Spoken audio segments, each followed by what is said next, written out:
सिमनपुर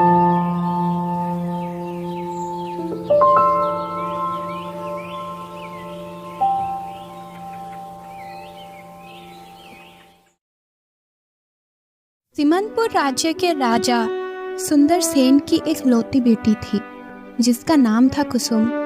राजा अपनी बेटी कुसुम से बड़ा ही प्यार करता था। राजकुमारी कुसुम बहुत ही सुंदर और समझदार थी। जब राजकुमारी जवान हुई तो राजा और रानी को उसके विवाह का चिंता सताने लगी।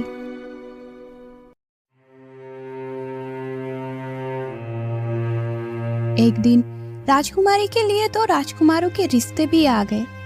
अब महाराज को यह फैसला करना बड़ा ही कठिन हो गया कि राजकुमारी का विवाह किसके साथ किया जाए।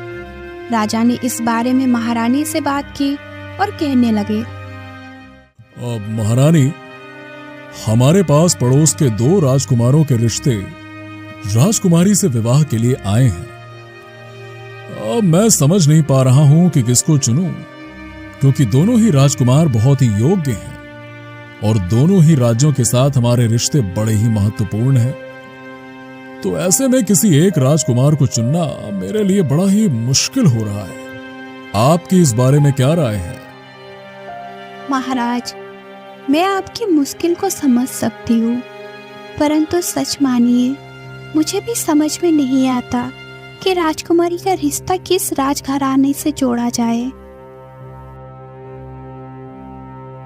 इस तरह से वो दोनों काफी देर तक विचार विमर्श करते रहे और अंत में वो किसी नतीजे पर भी नहीं पहुंचे, जिससे कि इस समस्या का कोई भी हल नहीं निकल सका।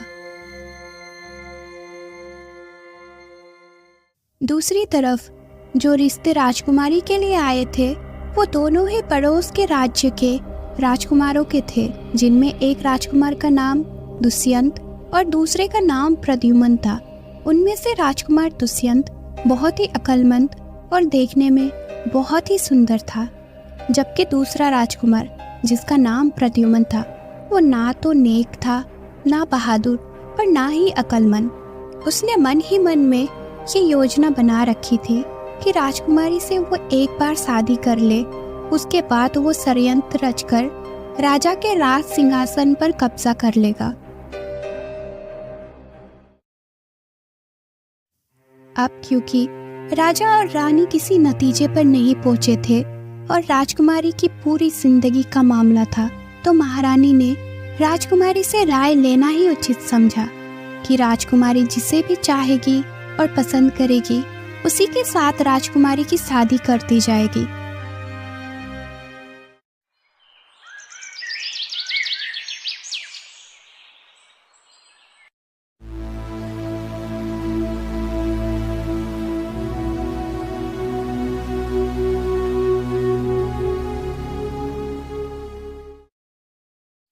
बेटी, जैसे कि तुम जानती हो, हम तुम्हारे लिए एक योग्य लड़की की तलाश कर रहे हैं। इस सिलसिले में हमारे पास 2 पड़ोसी राज्यों के राजकुमारों के रिश्ते आए हैं। दोनों ही राजकुमार बहुत ही योग्य और सुंदर हैं, साथ ही तुमसे शादी करने की इच्छा रखते हैं। मैं और तुम्हारे पिता ने काफी विचार विमर्श किया। हम इस नतीजे पर पहुंचे हैं कि जिस भी राजकुमार को तुम चुनोगी उसके साथ ही तुम्हारी शादी की जाएगी। तो आप तुम बताओ कि तुम्हें कौन सा राजकुमार पसंद है?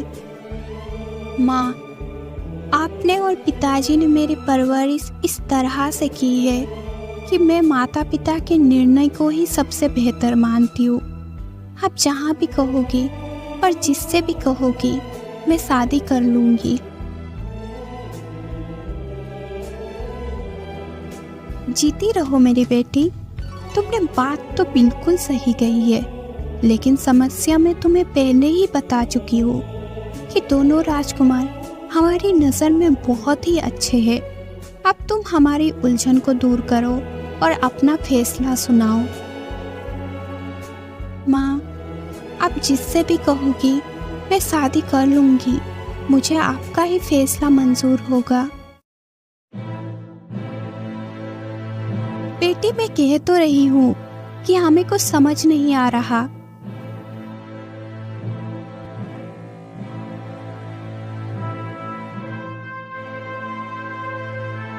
ठीक है माँ, मैं उस राजकुमार से शादी करूंगी जो मेरी 3 शर्तें पूरी करेगा। बताओ क्या है वो शर्तें? मेरी पहली शर्त ये है कि वो राजकुमार उस तालाब में तैर कर दिखाए जिसमें आदमखोर मगरमच्छ रहता है। मेरी दूसरी शर्त ये है कि वो राजकुमार चावलों से भरा हुआ पूरा पतीला खा जाए। मेरी तीसरी और आखिरी शर्त ये है कि वो राजकुमार सोता हुआ घोड़ा लेकर आए और उस पर सवारी करके दिखाए।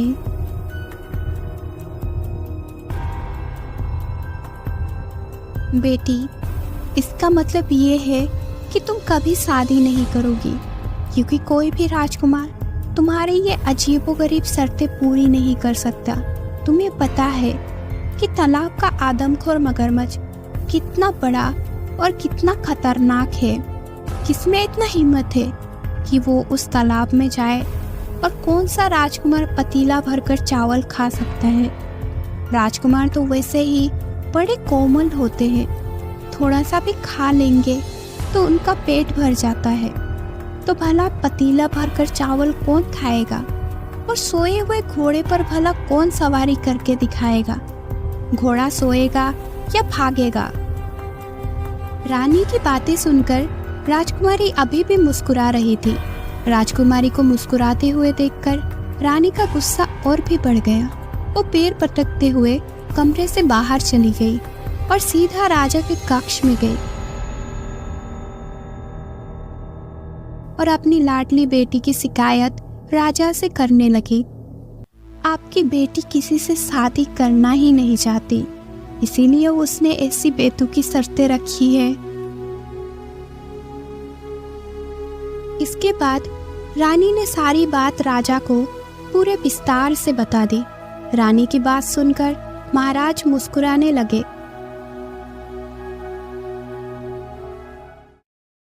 रानी, आप भूल गई कि आपने भी तो शादी के लिए 3 शर्तें रखी थी।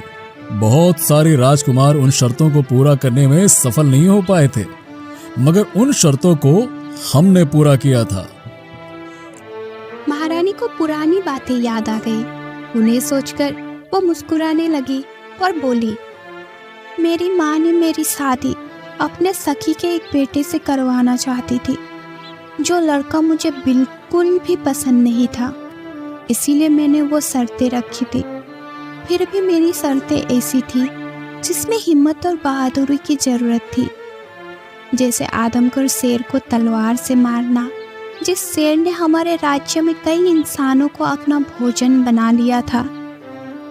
दूसरी शर्त थी राज्यों के जंगलों में छिपे हुए लुटेरों को गिरफ्तार करना, जिन्होंने हमारे प्रजा में बहुत ही आतंक मचा रखा था और गरीब लोगों की जिंदगी नर्क बना दी थी।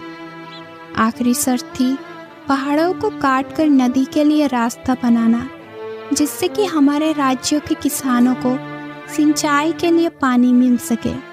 और मुझे गर्व है कि आपने वो सभी शर्त पूरी की थी। आप बहादुर और हिम्मत वाले निकले। तब राजा ने कुछ सोचकर कहा,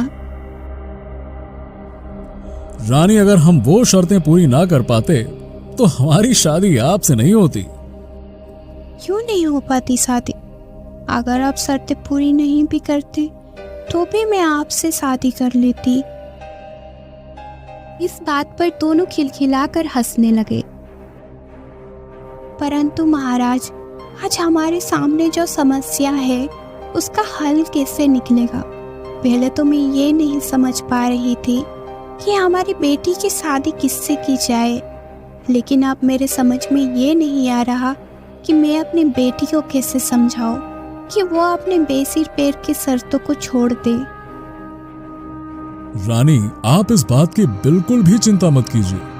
हमारी बेटी चाहती है कि उसका होने वाला पति बहुत ही बहादुर होने के साथ साथ अक्लमंद भी हो। अगर कोई थोड़ी सी भी समझदारी दिखाएगा तो राजकुमारी की शर्तों को आसानी से पूरा कर सकता है।